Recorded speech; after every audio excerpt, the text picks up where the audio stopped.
10 phrases you can use in Korea. Skipping the obvious, 안녕하세요. Number 1, 저는 your name입니다. 저는 헬렌입니다.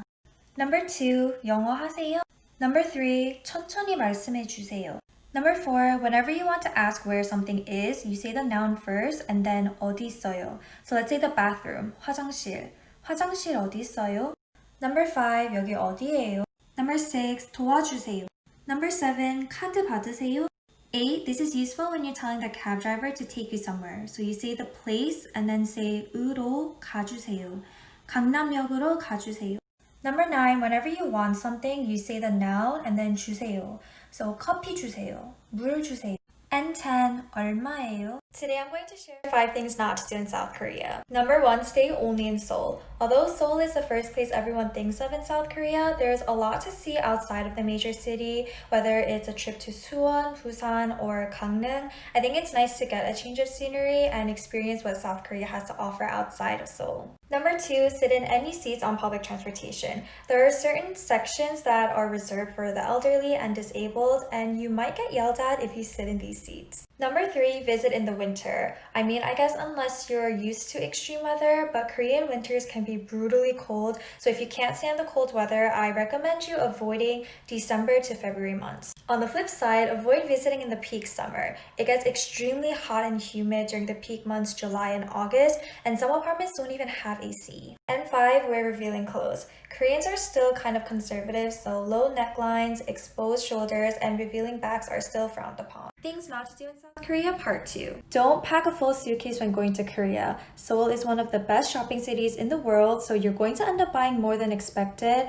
And for me, I always bring an empty suitcase just for Korean skincare products. I don't know if this is still a thing, but back then, Koreans thought it was bad luck to write someone's name in red ink because in the past, red ink was used to write the names of deceased people. And if the person was still living, you were just basically wishing them harm or death. And although this is a superstition from way back, some Koreans might still consider it rude, so it's better to just avoid using a red pen. Whether you're giving something to someone else or receiving something, it's a sign of respect to use 2 hands. Another form of respect is to not drink facing the elders, so you should turn your face away while drinking. Korea has a strict waste system, so make sure you don't mix your trash.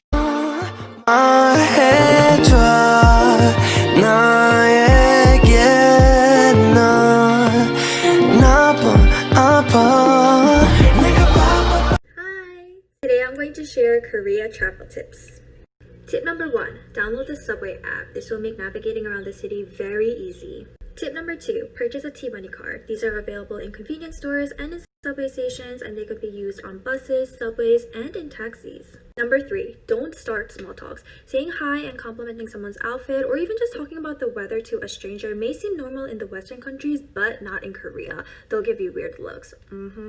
4, take off your shoes when entering someone's house. Tip number 5, bring your passport to the clubs. A lot of clubs will reject foreigners if they don't have their passport. And tip number 6, you don't need a tip in Korea. Hi! Today I'm going to share 10 things to do in Seoul, Korea.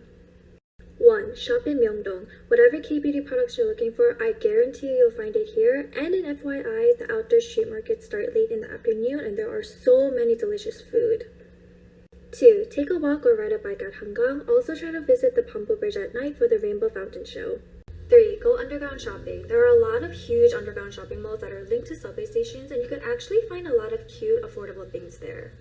4. Watch the sunset at Naksan Park. This is one of my top favorite places in Seoul. 5. Enjoy nightlife. Nightlife in Korea is lit. 6. Cafe hopping. Korea is known for their endless cute aesthetic cafes. 7. You can't forget about the Namsan Tower. 8. Go get a facial. Skincare clinics are everywhere in Seoul, so they're really accessible and affordable. 9. Visit Gyeongbokgung Palace, and if you're wearing a hanbok, you get free admissions. And lastly, enjoy Hongdae street performances.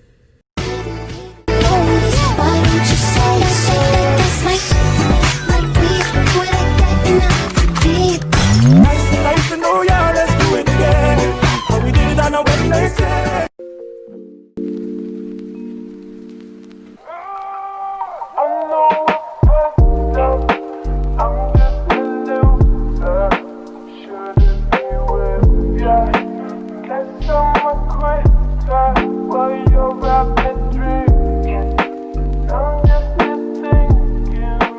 woo.